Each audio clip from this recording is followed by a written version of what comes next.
Good morning, everybody. I hope everybody's doing well. I'm coming to you all with this video this morning just to talk about suicide. And the reason being, the day yesterday, let me see, was it yesterday or the night before? I saw a post come across from a high school friend of mine. And of course, there's a lot more on this page as well, but just saying that one of the guys we all went to high school with committed suicide that day, and killed himself. So, and I've known, of course, others who have, of course, committed suicide as well. Since I was a kid, actually, growing up, that kind of thing. I know a few, actually. And then, of course, I was suicidal at one point, of course, I guess, as well. As I've said in one video, I didn't, of course, follow through or anything like that, but just the thoughts and that kind of thing. So I just kind of wanted to, and of course, I saw some of the comments that they were talking about on the post that he posted, of course, and of course, there was some people saying that they didn't know that he was going through things, or they didn't know what was going on, or they wish they could have helped him in some kind of way. I just want to let you all know that you can, of course, help a person with suicide. Of course, I've been a social worker for, I guess, 20 years now, something like that. I don't know, since 1999. I don't know. It's just, I guess, 20 years. Oh, it is 20 years, actually. But yeah, and I've dealt with a lot of the clients I used to work with, of course, and still, of course, work with. I worked at first with infants and, from children's infants to 21 who were in foster care. Then I went to work at a transitional housing program for single moms who were mostly teens up to like 21, 22, that kind of thing. And now I'm working with those a lot older who are seniors and the disabled and stuff like that. And of course, you hear it in that community as well. It does not stop just at those who are young or that kind of thing at all.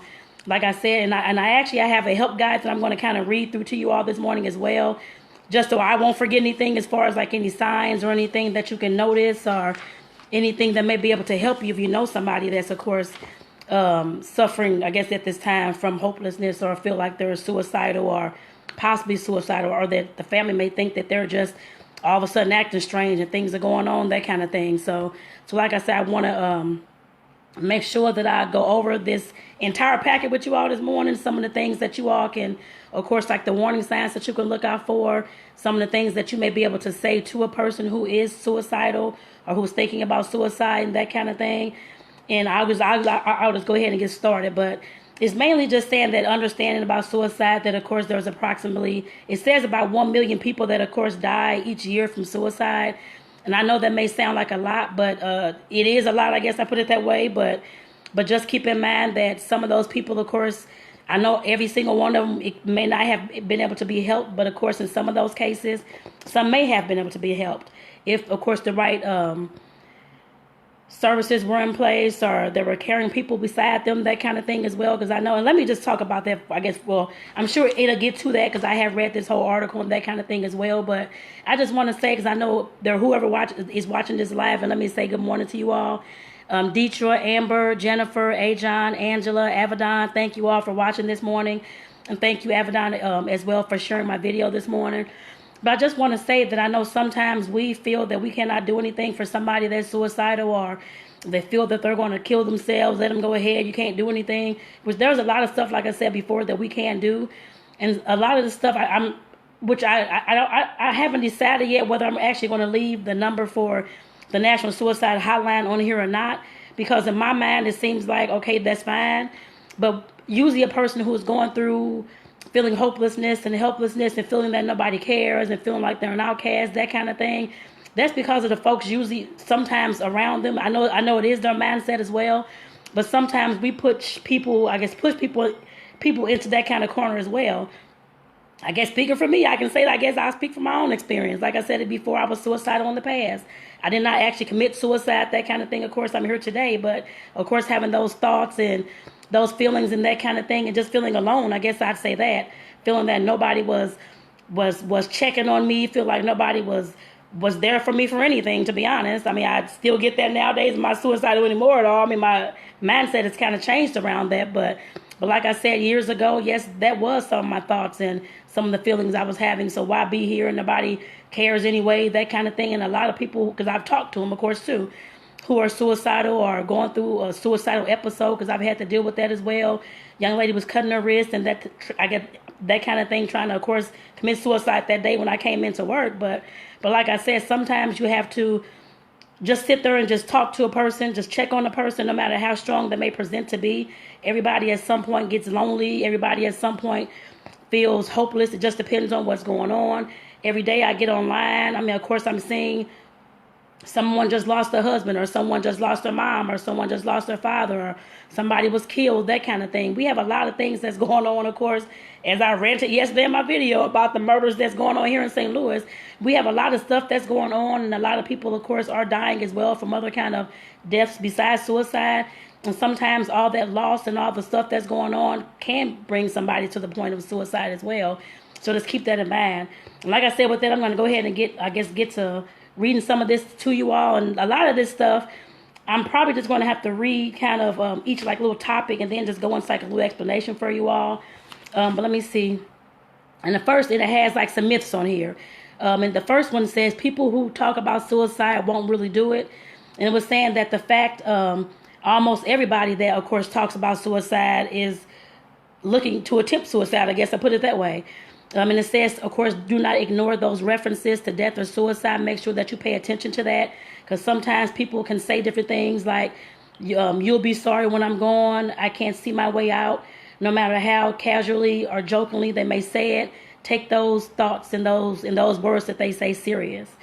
The next myth is that anyone who tries to kill himself or herself must be crazy. No, most people are not, I guess, who are suicidal are not psychotic or insane. Yes, some may have, of course, depression or bad anxiety, and usually it's the depression, I put it that way, or anxiety, that kind of thing, but they're not psychotic, or they're not insane, or murderers, or that kind of thing at all. A lot of them are just upset, and the same thing I said before, they're upset, they're grief-stricken at times, they're depressed, and like I said, they're hopelessness, and most of the time it's just emotional pain that they're going through that they don't know how to, of course, deal with, and they feel that they have nobody to talk to, and they can't get those feelings out, I guess I put it that way. And then the next myth, it says, if a person is determined to kill him or herself, nothing is going to stop them. It does not matter what the person, how severe the case is with suicide or suicidal tendencies. If that person is, of course, looking to kill themselves, if it's tonight, if it's tomorrow, that kind of thing, that person can, of course, still be helped. It does not matter at what point they're at. It says the same thing I just said. They're usually wavering until the very last moment, wanting to live and wanting to die. So, of course, you can, of course, step in at any point to, of course, assist this person. I guess I put it that way. Even if somebody is taking a lot of pills, that kind of thing, of course, you'd have to call 911. Of course, hoping that they get there in time, which they should, so they can pump their stomach and all those kind of things. Like I said, you have to do that, as well. No matter what this person has said, no matter what this person has done, that kind of thing. Like I said, if you step in trying to intervene and showing that you care and showing that you support, yes, you may stop that person from killing themselves. Just always keep that in mind. And the next myth says people who die by suicide are people who are unwilling to seek help. And I read this little sentence actually. It said, fact, studies of suicide victims have shown that more than half have sought medical help in the 6 months prior to death. So, of course, a lot of them do seek help. And like I said before, a lot of people who have been suicidal or are suicidal, they will, of course, say certain things. Like I said before, you'll be sorry when I'm gone, or I can't see any way out, or my life is pointless, that kind of thing. You can always, now you may think that they're joking, or you may say, they'll be fine, they just going through something, that kind of thing. We can't just say that they're just going through something. You can always just ask that person if they're suicidal. And like I said, I'll get to that in a moment once I'm done reading through these myths as well. But just keep in mind that a lot of people who are suicidal are always reaching out for help to whoever's around them. You may not trip off of it at the time, but you have to start tripping off those things and taking the things serious that they're saying. And another myth is talking about suicide may give someone the idea to commit suicide, and that's of course not true. You don't give anybody any thoughts about suicide just by talking about it. If that's the case, everybody on this video will all of a sudden just want to commit suicide, and that's not the truth. By talking about suicide, of course, you're bringing up, even if you're just asking them, are they suicidal or thinking about hurting themselves, that kind of thing, you're just bringing up that you, of course, care, you're concerned, you want to just know what's going on. And like I'm doing this morning, just educating you all about suicide. Like I said, there's no reason that we cannot bring it up. A lot of things that we don't bring up, like suicide and racism and all these other things, they have to be talked about. So we can all know, and you all can know what to look for how to of course best help that person. Let me say, in the next little section is called the warning signs of suicide. And I'm trying to see, let me see. Some of the warning signs is, like I said before, is talking about suicide. And these are just some of them. There is, of course, a lot more warning signs, but these are just some of the ones that, I guess, within this study, that kind of thing, or whatever people have said, these are the main things that people have said and people have done, and others, I guess, like the survivors of the families who have lived and that kind of thing, what they've told, like different professionals about what kind of warning signs they saw. I guess I put it that way. So, and like I said, the main thing to me is the hopelessness and the helplessness. Of course, if you have somebody that's all of a sudden like me, cheery, happy, all of a sudden going on, and the next week, the next 2 weeks, the next month, you notice this person, you haven't even seen the person, or you haven't heard from them, they haven't called, and they're saying stuff like, I don't want to be here anymore, you all don't care, that kind of thing. That should hopefully give you a red flag.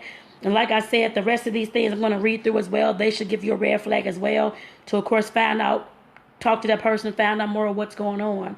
And like I said, the first thing, talking about suicide, any talk about suicide, dying, or self-harm, such as, I wish I hadn't been born, if I see you again, blah, blah, blah, I'll be better off dead. Like I said, all those kind of statements and the statements I said before, those are statements that you have to, of course, listen for. No matter how old the child is, kids as young as 5, 6 years old have committed suicide, on up until those in their 90s. Like I said, I hear it when I'm at work sometimes with some of the clients I've had. So, I mean, they're elderly, disabled, that kind of thing, and that they go through the same thing as well. So you can't just say that since a child is 4, 5, 6, 7, or whatever age they are, that they're not thinking about suicide. Yes, those kids at that age sometimes are bullied and different things are going on. I'm sure a lot of them, I'm sure you all have seen that as well. Some of them have committed suicide. So we have to take all those kind of things serious. And also another warning sign is, of course, seeking out lethal means to, of course, kill themselves. Whether that means they have, they're looking, I guess, like buy all these pills all of a sudden, or Tylenol, or different like medications, or different things that they're hoarding, I guess, as far as that goes. They're looking to buy guns, knives, or they already have those inside the house. You have to make sure you look at that as well. Some people, of course, trying to see any kind of object, I guess, that anybody can kill themselves with. Like I said, a gun, knives, pills, that kind of thing. You have to be weary about, I guess, somebody, I'm not worried, but I guess a red flag should go off when someone's asking whether you know how they can access this all of a sudden, and they don't, like I said, you haven't heard them talk about that in the past, or they're saying they want a gun for this, they want a gun for that, or they want some knives for this, or unless they're just all of a sudden into like sword buying or knife buying or that kind of thing. But if you notice all these other signs that the person is saying that I don't want to be here anymore, or I'll be better off dead, nobody cares, that kind of thing, and then they start talking about getting all these items, please look at that. That is a red flag. And the preoccupation with death, of course, is another warning sign. Person who is focused on death a lot, violence a lot, writing poems about death or stories about death, or if you have any kids or anybody that's artistic, that's drawing about like different death scenes, different things like that, yes, definitely look at that person. Find out what's going on. Look at those drawings, of course, and find out what's going on and question the person about it. Of course, there's nothing, I mean, you can question anybody about anything. That's showing, like I said, that you care. Now, they may not be all that happy that you're questioning them about it, but like I said, we do have to start asking people these kind of questions, especially if we're noticing these warning signs and noticing things are going on, and there's been some drastic behavioral changes, I guess I put it that way. Another warning sign is no hope for the future. Like I said, feeling of helplessness, hopelessness, and being trapped. There's no way out. Belief that things will never get better or change. Yes, because like I said, I felt that way when I was suicidal as well. That nothing was going to change, that nobody cared, all those kind of things. Like I said, a lot of people that have been suicidal or have actually completed the process have felt that way as well. And just seems like that, like I said, sometimes that I'm presenting as a strong person and everybody, she'll be okay. It's just something that she's going through, that kind of thing. But like I said, no matter how strong a person presents or how different a person may have changed, you have to still check on that person. And I know I keep saying that because I know, like I said, in my family or friends or whoever, I know, I mean, it's not just me. I know there's others as well that, of course, may have big families and that kind of thing. And you're not getting checked on or nobody's calling to see how you're doing. I mean, I'm like that. I guess I put it that way. I mean, I do call people, that kind of thing as well, but of course, I'm not the one that's getting the calls or how you doing, what's going on, that kind of thing. for some reason, I guess I could say. But like I said, I do call people every once in a while to check on them, just to see how things are going. But we have to keep in mind, everybody may not have my mindset, but some people do take that to heart and do really, I guess, value how others feel about them, what others say, and that kind of thing. And I'm going to say this again, like I said in the beginning, sometimes we can say a lot of things to different people, whether they're in our family, friends, work group, whoever, putting them down all the time, talking about them all the time, gossiping about them all the time. Those kind of things hurt people. Of course, bullying them, all those kind of things as well, even our kids. Like I said, we have to, I know I can't tell everybody what to do, I'm sure it's still going to happen. But like I said, there are some people out there who do, of course, as you all have seen with those kids who have committed suicide because of bullying and that kind of thing. And people can, of course, sometimes push you into that corner, especially if you're not strong-minded, that kind of thing. You don't know what else to do, I guess I'd say that. And you really feel that those people are whatever they're saying is the truth. I guess I'll tell you that. I know all that self-love, all that self-worth, I know all that kind of stuff starts at home and is not taught to us. And of course, for those parents out there who are listening, please start teaching that to your kids. Because I know bullying is never going to stop. I'm sure people gossiping is never going to stop. I'm sure folks putting you down is never going to stop. But we have to, of course, try to instill in our children and our youth the best way that we can to, of course, learn how to, I guess, for them to learn how to, like I said, love themselves more, find more worth in themselves, that kind of thing. And I believe what everybody else is saying.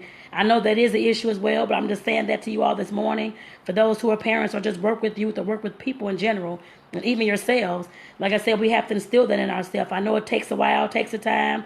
But I mean, we can, of course, start the process while these kids are young, even infants. I guess I put it that way. And another warning sign is self-loathing or self-hatred, feeling of worthlessness, guilt, shame, and self-hatred, feeling like a burden. Everybody will be better without me. Like I said, some people do feel that way. I felt that way. I guess at a certain point, I guess I can say that as well. That's why I was thinking about suicide. Like I said, I'm not exempt from that either. And like I said, there's a lot of things that people around us may do. They may not intentionally do it, but there's a lot of things that people may do, not blaming those people, but sometimes other folks cannot withstand all that. I guess I'd say that. Just like I said with the self-love, self-worth, and that kind of thing, some people do take all that stuff to heart and feel that nobody cares, and they get into a slump like I did for days, and sometimes it goes on for weeks and months. Like I said, sometimes we have to pull ourselves out of that, but usually with suicide, things like that, people do need help. And there's nothing that you cannot say to them, I guess, that can get them to, of course, kind of change their mind, or just like I said, mainly just like showing them love, showing them support, and listening to their story and what's going on. It's the main thing that you can do. And like I said, I'll definitely get to that in a few moments as well. Another warning sign is getting their affairs in order, making out a will, giving away prized possessions, or making arrangements for family members. Yes, there are people you will, in every suicidal, for every person that is suicidal, I guess if they're seriously looking at committing this act, they will be, of course, making sure that they're getting rid of all the things that they, of course, loved and they cherish, and they'll be finding, I guess, other folks to give it to. Usually they'll, of course, start with family, start with friends, that kind of thing. And some do, of course, make a will, trying to figure out, trying to get their beneficiaries changed, and just making all those plans for when they are going, so things will be in place, I guess, as they feel, for their family and for their friends and that kind of thing as well. So you, of course, have to pay attention to those things as well. Another warning sign is saying goodbye.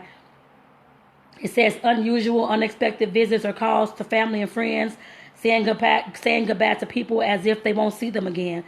Yes, anybody that's suicidal will be doing that as well. Like I said, calling around, saying goodbye. I'll see you another time, see you another life, that kind of thing. Like I said, you have to listen to those things and be weary, I guess. And like I said, red flags should go off if you're getting somebody that's telling you that and saying those things to you that you hadn't heard from in months, and all of a sudden they're calling, what's going on, and I'll see you another lifetime, or I'll talk. I mean, like I said, just all those kind of things. Just saying a goodbye is just very unusual, and that person has never done that before. And of course, like I said, another warning sign is withdrawing from others. The self-isolation. Like I said, somebody that you, are used to seeing every day, and all of a sudden, in the next few days, the next week, next month, you haven't seen them at all. You're like, what's going on? And you're inviting them to like different parties and events, and they're saying they don't want to go, that kind of thing. That's a red flag as well. Self-destructive behavior is another one. Of course, when we think about suicide, we just think about as far as like a person killing themselves some kind of way, but some do use excessive amounts of drugs, alcohol, reckless driving, or unprotected sex, that kind of thing. Just taking those risks to make themselves put into a situation that's a death risk. I guess I put it that way. Like I said, we do have to look at that as well. I know some people, well, I'll talk about that some other time because that's something different. But as far as the self-destructive behavior, all those things, if you're noticing somebody who is going through some of these signs as well, and like I said, the self-isolation, the hopelessness, and the mindset that I'm not going to be here anymore, you all don't love me, you'd be better off with me dead, that kind of thing, and you start noticing that that person is drinking all of a sudden excessively, or using drugs excessively, and having sex just with anybody don't care, that kind of thing, that should throw a red flag at you as well. And then, of course, there's the last warning sign that's on the sheet is talking about a sudden sense of calm. After going through all that, like I said, a sudden sense of calm, just meaning that after being extremely depressed, the person is all of a sudden happy, I guess I put it that way, that everything that they've wanted to do, tried to do, the signs that they've tried to tell you all, everything is in place. I guess I'd say that is usually how that person may feel. And that is an attempt. I mean, like I said, that is the decision, the person saying that everything is in place now. I've said my goodbyes. I've given away the stuff that I felt I needed to give away, and rid my house or wherever the case may be, so I can go ahead and take my life.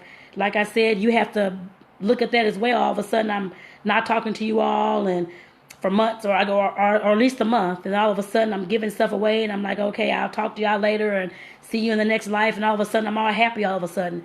That means that, please look at that. That is definitely a red flag. That means that person does have the plan already and know what they're going to do and when they're going to do it. I guess I put it that way. So please make sure that you are listening and looking at those kind of things. And like I said, with the comments I saw on one of my Facebook friends about the person who I went to high school with, who committed suicide the other day. Like I said, I don't know if their family or friends saw any of these signs, or heard him say anything. But like I said, we have to make sure that we're paying attention to people. I know we can't pay attention to every single thing a person does, but some of the things that are out of character for a person. We all know if we're around somebody 24 hours a day, or whenever we get home from work, or whenever it is, just living with the person or seeing the person when they come over, I guess they're your family, that kind of thing. You know how, I mean, you can usually tell when a person is really acting out of character and is just not like them. Please question that. Don't just let it go and say, oh, he's just going through this, or she's just going through a bad time. Folks can lose their jobs and want to commit suicide, or lose their business and want to commit suicide. All kind of things can happen. So like I said, please pay attention to those things. And they say in the suicidal prevention tip, speak up. Well, I guess tip number 1, it says just to speak up if you're worried. Like I said, there's no reason why you cannot. If you see any of these warning signs, or the person, like I said, is all of a sudden there's something different about them, make sure that you speak up and say something. Don't just let it go on and on and on and on, and the person just like, okay, nobody even cares, nobody even asking what's going on. That's one of the main reasons, like I said, that they are committing or are wanting to commit the suicide, because they feel that nobody cares and nobody's checking up on them, nobody's even caring how they're feeling, anything. So like I said, definitely speak up. Whether you have to elicit the help from another friend, if you can't physically or verbally say all the words and you're kind of scared to, ask somebody else to assist you in the process. Whether it's that person's mom, parent, sister, brother, friend, best friend, spouse, whoever it is, just ask somebody else to assist you, or even their adult children. And it says some of the ways that you can start a conversation about suicide, and I'll just read exactly what they have. One of the things it says, I have been feeling concerned about you lately. There's nothing wrong with you speaking up and telling that person that. Of course, pull them aside, that kind of thing, and not all out in the open in front of everybody. But when you're alone, of course, just let them know that you have been feeling concerned about them lately. The other, I guess, conversation starter says, recently I have noticed some differences in you and wonder how you're doing. That, of course, would spark somebody to, of course, start talking and that kind of thing as well. Another one, it says, I wanted to check in on you because you haven't seen yourself lately. Like I said, that can get the conversation started also if you don't know what to say. Like I said, they have it written, and I'll have to try to post this article with this video so you all can reference back, that kind of thing as well. Unless I can find something that has like the tips written out just like in like one-page form, and I will look for that. And it says other questions that you can ask. Well, I guess while you're talking, after the person starts opening up, just ask them, of course, when did they begin feeling this way? I guess, feeling suicidal, and of course they'll go ahead and answer you and give you the information that you're needing. I guess, and of course you're needing to best help them. And it says another question: did something happen to make you start feeling this way? You can ask them that as well. You can always ask them, how can I best support you right now? That's usually all that they want, somebody just to support them, talk, I guess somebody that they can vent to. You can always ask, have you thought about getting help? You can always ask the person that. Of course, if they don't want to seek any kind of professional help, that's fine. But like I said, you're there. You can elicit the other family members and that kind of thing. Just remember that you're part of the help as well, and part of that solution. And what you can say that helps. You can let them know that, of course, you are not alone in this, and I'm here for you. You can always let that person know that. That's usually the key in what they want to hear and what they want to feel. I guess I put it that way, that somebody cares and somebody loves them and somebody supports them. Another thing that you can say that will help, you may not believe it now, but the way you're feeling will change. Like I said, in the mindset of somebody that's suicidal, because I have been there, and somebody had to say that to me and pray for me as well. But like I said, as far as telling me that what I'm going through right now is just temporarily, and that, of course, tomorrow the whole situation can change just with the rally and the support of those around me. Like I said, nothing's permanent. It's just in our mind, it may feel that it's permanent because we've been going through this and our mindset is stuck on the suicide, don't want to be here anymore, that kind of thing. But people can assist you in that process by saying these kind of things. Another thing, it says, I may not be able to understand exactly how you feel, but I care about you and I want to help. That always, like I said, makes somebody feel more comfortable in talking to you and wanting to seek that help. I guess I put it that way from you. Or if it's, like I said, another professional, whoever you want to get them help with, or whoever they're asking for you to get them help with. Like I said, just letting them know that you understand how they feel, but that you're there for support with whatever that they need at that present time. And another thing you can always let them know, when you want to give up, tell yourself you will hold off for just one more day, 1 hour, 1 minute, whatever you can to manage. Like I said, what they're usually thinking about, what they're usually going through, like I said, I went through the same thing, is not permanent. It's just temporary. And like I said, if you can just talk to that person about holding off and just waiting another day, waiting another hour, that kind of thing, and just, of course, keep talking to them, that kind of thing as well. Usually, like I said, you can change that mindset.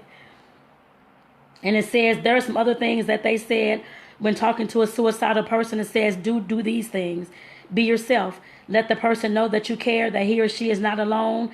The right words are often unimportant. If you are concerned, voice it in the manner that it will show. Of course, anybody can pick up on how you feel and how you're talking, that kind of thing. So just voice whatever you, like I said, just voice what you can and just be yourself. If you're nervous, of course, just let them know. I mean, you can both talk about that as you all are going along, that kind of thing, because I'm sure they'll be nervous to talk to you as well about what's going on. They're usually afraid to talk sometimes, that kind of thing as well. So you have to kind of keep, like I said, just being there and asking open-ended questions and that kind of thing.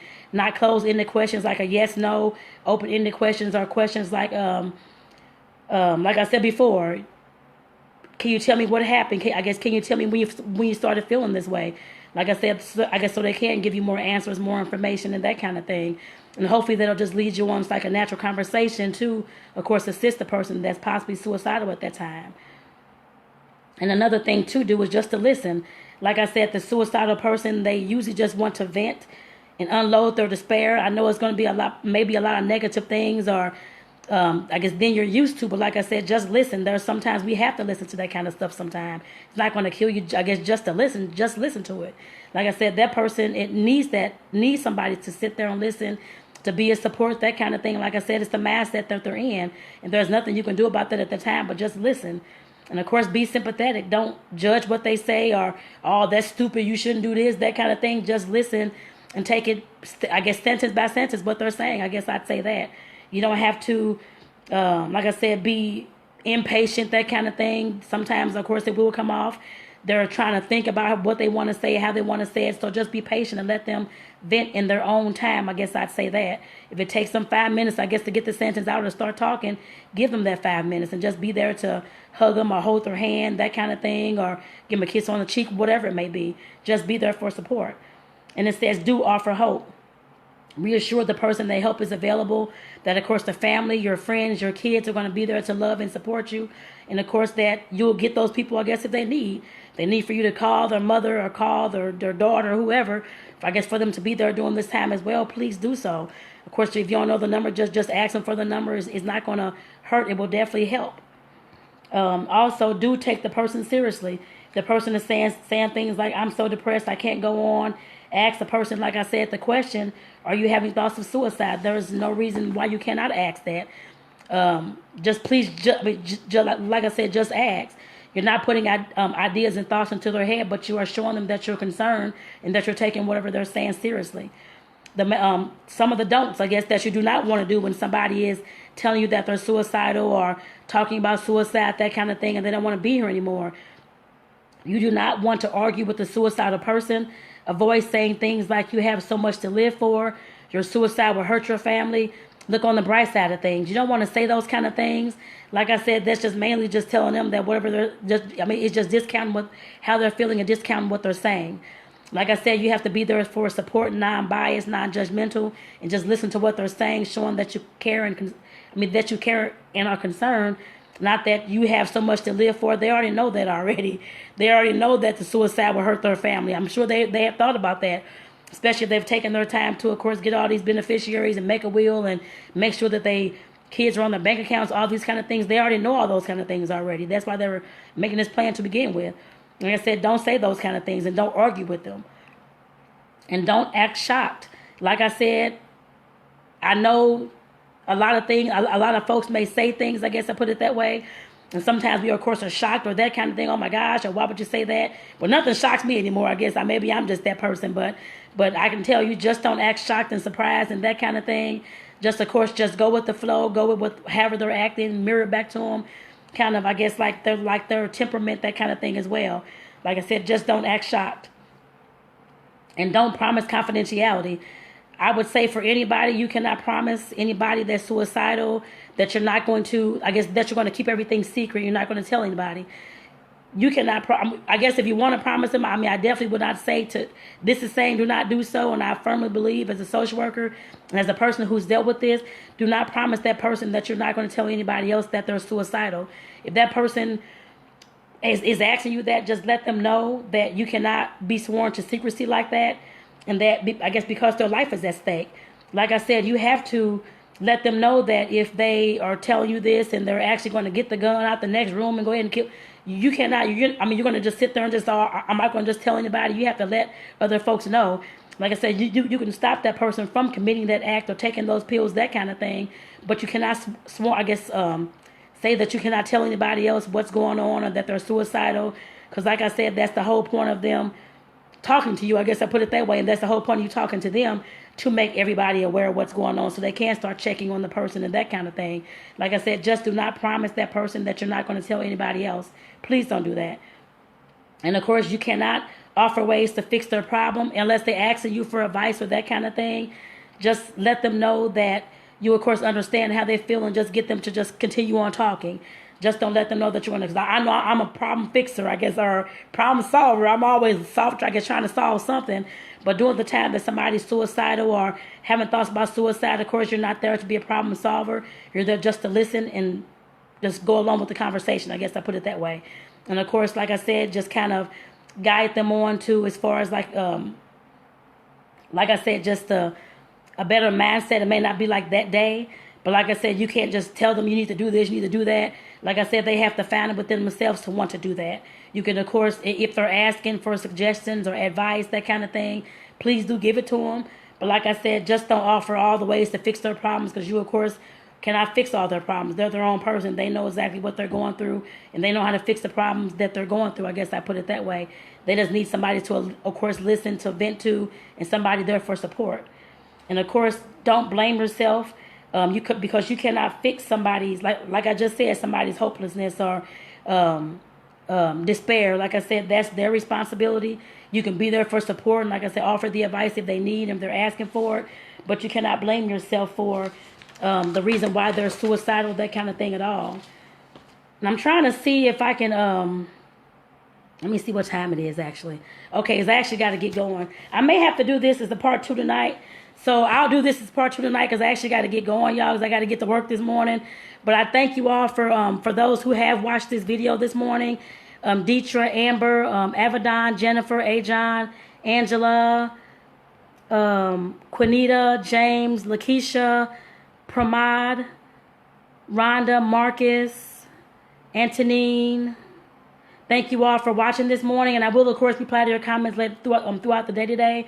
But like I said, I just did go over as far as, of course, suicide. We all know kind of what suicide is, but some of the mindset behind suicide and some of the things, some of the ways that we can, of course, intervene when a person is suicidal. So like I said, I will definitely finish the rest of this because it is like another part as far as how to respond and that kind of thing. So I'll finish that part this evening. And like I said, for those who are watching, please do share this video if you can, especially with your tribe, just in case there's somebody out there that is seeing someone with these signs and that is suicidal and that can try to intervene in their loved one's life. And with that, I'm going to go ahead and get off here. And like I said, I will have a second video this evening. And I wish you all have a great Thursday, and I love you all and take care.